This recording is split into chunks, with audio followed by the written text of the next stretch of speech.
శుక్లాంబరధరం విష్ణుం శశివర్ణం చతుర్భుజం ప్రసన్నవదనం ధ్యాయేత్ సర్వవిఘ్నోపశాంతయే. గురుర్బ్రహ్మ గురుర్విష్ణు గురుర్దేవో మహేశ్వరః గురుస్సాక్షాత్ పరం బ్రహ్మ తస్మై శ్రీగురవే నమః. వ్యాసం వసిష్ఠనప్తారం శక్తేః పౌత్రమకల్మషం పరాశరాత్మజం వందే సుఖతాతం తపోనిధిం. నారాయణం నమస్కృత్య నరం చైవ నరోత్తమం దేవీం సరస్వతీం వ్యాసం తతో జయముదీరయేత్. వసుదేవసుతం దేవం కంసచాణూరమర్దనం దేవకీ పరమానందం కృష్ణం వందే జగద్గురుం. భాగవత కథా సుధలు 152వ భాగానికి స్వాగతం సుస్వాగతం. వత్సాసురుణ్ణి వధించిన తరువాత ఒకనాడు పొద్దున్నే గొల్లబాలురందరూ దూడలతో అడవికి వెళ్ళారు. ఎండ తీవ్రంగా అవడంతో దాహం వేసింది. దాహంతో నీరసించిన తమ దూడలను విడివిడిగా నిలిపి నిర్మలమైన ఒక సరస్సులోని నీటిని త్రాగించారు. వారు కూడా దాహం తీర్చుకున్నారు. అలా వస్తుంటే వారికి ఏం కనపడిందంటే, అకలంకులు బాలురు కనిరి కుటిల దంభోడి హతసితాద్రిశిఖర రూపకమున్ హరిహింసారము భకమున్ హరిహింసారం భకమున్ బకమున్ విశాల భయదాంబకమున్. ఇలా యతిప్రాసలతో కూడిన పద్యం సహజ పండితి ధురీనుడైనటువంటి పోతనామాచ్యుల వారు మనకి భాగవతాన్ని తినిగిస్తూ దశమస్కందంలో మనకు అందిస్తున్నారు. అకలంకులు బాలురు కనిరి కుటిల దంభోళి హతసితాద్రిశిఖర రూపకమున్ హరిహింసారంభకమున్ బకమున్ విశాల భయదాంబకమున్. దూడలు కలా దాహం తీర్చి తాము కూడా నీళ్లు తాగి ఉన్న సమయంలో అక్కడ గోపాల బాలురు ఓ తెల్ల కొంగను చూశారు. అది ఎలా ఉందంటే, పదునైన అంచులు గల వజ్రాయుధంతో కొట్టిన వెండి కొండ శిఖరమా అన్నట్టుంది. పెద్దగా భయం కలిగించే కళ్ళతో కృష్ణుణ్ణి హింసించే ప్రయత్నంతో ఉన్నట్లుంది. ఆ కొంగను చూశారు. ఎంతో పొడవైన దాని శరీరాన్ని చూశారు. ఆశ్చర్యంగా అలా చూస్తూ ఉంటున్నారు. అప్పుడు ఆ కొంగ ఎలా ఉందంటే, మళ్ళీ ఎల్ల పనులు మాని ఏకాగ్రచిత్తుడై మౌని వృత్తి ఇతర మమత విడిచి వనములోన నిలిచి వనజాక్షుపై దృష్టిన్ చేర్చి బకుడు తపసి చెలువు దాల్చెన్. మునీశ్వరులు ఎలాగైతే పనులన్నీ విడిచి ధ్యాన మార్గంలో మనస్సు ఉంచి ఇతరమైన కోరికలు లేకుండా భగవంతుడి మీదే దృష్టితో ఉంటారో, అలాగే ఈ బకాసురుడనే కొంగ కూడా రాక్షసుడే కొంగ రూపంలో ఉన్నాడు. అందుకే బకాసురుడయ్యాడు. ఇంకేం పని చేయకుండా కృష్ణుణ్ణి హింసించే దృష్టితో, మరో అభిమానం అలాంటిది లేకుండా నీటి ఒడ్డును నిలిచి పద్మదళాయుత నేత్రుడైన శ్రీకృష్ణుని మీద చూపు నిలిపి ఒక తాపసివలే ఉన్నాడు. ఆ తాపసిగా ఉన్నవాడు ఏమయ్యాడంటే, సమయం చూసుకుని చంచువు దీటి పక్షములు జల్లున విచ్చి పదంబులెత్తి కుప్పించి నభంబుపైకెగసి భీషణ ఘోషణ భక్తుడై విజృంభించి గరుస్సమీరమున భిన్నములై తరులోలిన్ కూలగా మించి బకాసురుండొడిసి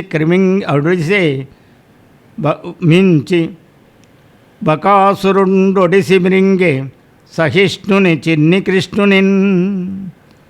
చంచువు దీటి పక్షములు జల్లున విచ్చి పదంబులెత్తి కుప్పించి నభంబుపైకెగసి భీషణ ఘోషణ భక్తుడై విజృంభించి గరుస్సమీరమున భిన్నములై తరులోలిన్ కూలగా మించి బకాసురుండొడిసి మృంగే సహిష్ణునిన్ చిన్ని కృష్ణునిన్. ఒకసారి ముక్కును సరిచేసుకున్నాడు ఆ బకాసురుడు. రెక్కలు విప్పాడు, కాళ్ళెత్తాడు, నేలపై నుండి శరీరాన్ని కుదిపాడు, ఆకాశం మీదకి ఎగిరాడు. అలా భయంకరంగా ధ్వని చేస్తూ నోరు విప్పి తన రెక్కల గాలికి చెట్లు కూడా విరిగి వరుసగా నేలకూలగా ఏ పైనైనా ఓర్పుతో భరించే ఆ చిన్ని కృష్ణుణ్ణి లాగి పట్టి మింగేశాడు. చాలా ఆశ్చర్యకరమైనటువంటి సంఘటన. కృష్ణుణ్ణే మింగేశాడు. అప్పుడు పరీక్షిత్ మహారాజుతో అంటున్నారు సుఖబ్రహ్మ, ఓ పరీక్షిత్తు అంటూ, సంగడి లోకములన్నీయు మృంగుచు క్రక్కుచు బయల మెలంగుంచుచు ఉప్పొంగెడు వేడుక కాడు అటు మృంగెడు వడే బకుని చేత మీదెరిగి నృపా. ఓ పరీక్షిత్ మహారాజా అంటున్నారు సుఖబ్రహ్మ, లోకాలన్నిటినీ ఒకటిగా చేర్చి వాటిని లయం చేస్తూ మళ్ళీ సృష్టిస్తూ బాహ్యంగా సంచరించేలా చేస్తూ సంతోషించే లీలా విలాస పురుషుడైన శ్రీకృష్ణ పరమాత్మ ముందు ఏం జరుగుతుందో ఊహించి అలా బకాసురుని చేత మింగబడ్డాడు అని చెప్తున్నారు భాగవతంలో. అప్పుడు మిగతా బలరాముడు మిగిలిన గోపక బాలుడు ఏం చేస్తున్నారు? ధనుజుడు మింగిన కృష్ణుని కనలేక బలాది బాలక ప్రముఖుల చేతనులై వెరంగందిరి చెయ్యన ప్రాణములు లేని ఇంద్రియంబుల భంగిన్. బకాసురుడు ఎప్పుడైతే కృష్ణుని మింగేశాడో బలరామునితోటి మిగతా గోపబాలుడంతా కృష్ణుడు కనబడకపోవడంతో ఒక్కసారిగా చేష్టలు లేనివారై జీవం లేని ఇంద్రియాలు వలె నిశ్చేష్టులైపోయారు. కృష్ణుణ్ణి బకాసురుడు మింగాడు. అయినా కృష్ణుడు బకుని అదుపులోకి వెళ్ళకుండా కంఠోపాంతము దౌడలన్ మెరముచుం కాలాగ్ని చందంబునం కుంఠీభూతుడుగాక వేండ్రమగు ఆ గోపాల బాలున్ జయోత్కంఠున్ బ్రహ్మగురున్ మహామహిమున్ చక్కన్ మృంగరాధంచు ఉల్లుంఠం పాడుచు వాడు క్రక్కెవెడలన్ లోకంబు అశోకంబుగన్.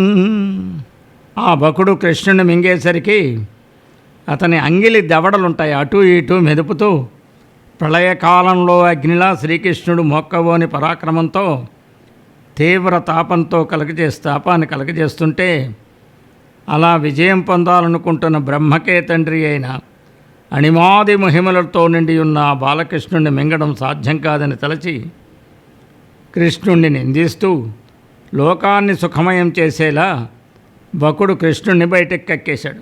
క్రక్కి మహాఘోషముతో చక్కగా తనున్ పొడువరాగా చంచుల్ రెండును సృక్కగ పట్టి తృణముక్రియన్ గ్రక్కున హరిచీరె బకుని కలహోస్సుకుని అలా బయటికి క్రక్కేశాడు. కృష్ణుడిని భరించలేకపోయాడు. నోట్లో బయటికి కక్కి పెద్దగా అరుస్తూ కృష్ణుడిని ముక్కుతో పొడుద్దామని వస్తున్నాడు. ఆ కొక్కెర రక్కసి యొక్క ముక్కు పుటాలు రెండూ ముడుచుకుని ఇలా పట్టుకుని కృష్ణుడు గడ్డిపోచను నిలువుగా చీల్చినట్లు తనపై కయ్యానికి కాలు దువ్వేలా వస్తున్న రక్కసుణ్ణి రెండుగా చీల్చివేశాడు. ఇలా ఎప్పుడైతే శ్రీకృష్ణుడు బకాసురుని చీల్చి చంపేశాడో అప్పుడు దేవతలు కృష్ణుని మీద పంక్తులుగా నందనవనంలోని మల్లెలు మొదలగు పూలవానలు కురిపించారు. దేవదుందుబులు మ్రోగాయి. బకాసురుడు కృష్ణుని మింగడం చూచి ప్రాణం లేని ఇంద్రియాలతో అచేతనులైన బలరామాదులు కూడా మళ్ళీ జీవం నిండిన ఇంద్రియాలతో కృష్ణుడి దగ్గరకు వచ్చి కౌగిలించుకున్నారు. అందరూ జోడల గుంపులు తోలుకుంటూ తిన్న నడకలు వేస్తూ బృందావనానికి వచ్చి అక్కడి గోపకులకు గొల్ల స్త్రీలకు అందరికీ విషయమంతా చెప్పగా విన్నవారంతో ఆశ్చర్యపడ్డారు. ఆపదల మీద ఆపదలి పాపని చెంది తొలగే ఈ ఎర్భకుపై నే పడిన కలులు దహనుని వైపున శలభములు పగిది పడిరి ధరిత్రిన్. ఆపదల మీద ఆపదలి పాపని చెంది తొలగే ఈ ఎర్భకుపై నే పడిన అర్భకుపైనే పడిన కలులు దహనుని వైపున శలభముల పగిది పడిరి ధరిత్రిన్. ఆ గోపాలుడంతా గోపకాంతులు ఇలా అనుకుంటున్నారు, ఆ చిన్ని కృష్ణునికి ఒక ఆపద మీద ఇంకో ఆపద వస్తోంది, అవి తప్పుతున్నాయి. ఈ బాలుడిపై వరుసగా పడ్డ దుర్జనులందరూ అగ్ని మీదికి వెళ్ళి మాడి రాలిన మిడతల వలె భూమి మీద పడిపోతున్నారు. ఇది ఎంతో ఆశ్చర్యకరం అనుకుంటున్నారు. అప్పుడు ఆ రామకృష్ణులు దూడలను మేపుకుంటూ ఉన్న సమయంలో మిగతా వాళ్ళంతా అనుకుంటున్నారు, కపులమై జలరాశి కట్టుదమాయని కట్టుదు రడ్డంబు కాలువలకు కట్టుదు రడ్డంబు కాలువలకు మునులమై తపములు మొనయుదుమాయని మౌనులైయుందురు మాటలేక గంధర్వవరులమై గాన విద్యలు మీర పాడుదమాయని పాడదొత్తు అప్సరోజనులైమై ఆడుదమాయని ఆడు రూపుల దాల్చి ఆడజనుదు అమరదైత్యవరులమై అబ్ధిద్రత్తమాయని సరోవరముల యందు హస్త దండచయము త్రిప్పి తరుతురు తమయీడు కొమరులు అనుసరింప కొమరు మిగుల.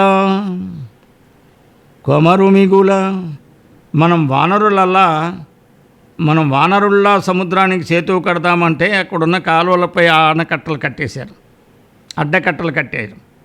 మునీశ్వరుల్లా తపస్సు చేసుకుందామా అంటే మాటలు మాని మౌనుల్లా ఉంటారు. గానం చేసే గంధర్వుల్లాగా మనం కూడా పాడుదామా అంటే పాడడం ప్రారంభిస్తారు. అప్సరకాంతల్లా మనం కూడా నృత్యం చేద్దామంటే ఆడవేషం ధరిస్తారు, నర్తిస్తారు. దేవతలు రాక్షసులు ఎలాగైతే సముద్రాన్ని చిలికారో మనం కూడా చేద్దామా అంటే తమ ఏడుగల గోపబాలురంతా కలిసిరాగా ఎంతో అందంగా తమ చేతులనే కర్రలుగా భావించి అక్కడి శిరస్సులనంతటిని అక్కడి సరస్సులను చిలుకుతారు. అంటే ఈ విధంగా వాళ్ళు మిగిలిన వాళ్ళందరూ అనుకుంటున్నారు, మనం చేద్దామని పని వాళ్ళు ముందరే చేసేస్తున్నారు ఈ గోపబాలురని. మరికొన్ని విషయాలు వచ్చే భాగంలో తెలుసుకుందాం. సర్వం శ్రీకృష్ణార్పణమస్తు.